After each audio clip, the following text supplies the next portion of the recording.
Jeg synes, Thomas, han skal dø. Jeg går ud fra, at I er ved at planlægge at dræbe Thomas. Fotografen. Nej. Hold mig nu udenfor, Pelle.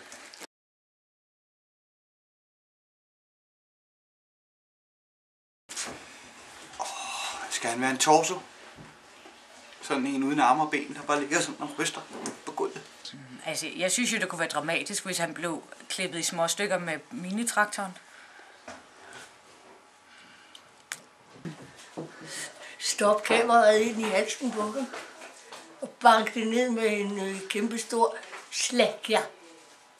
Med den lille rødhætte, hvor den ikke ender godt.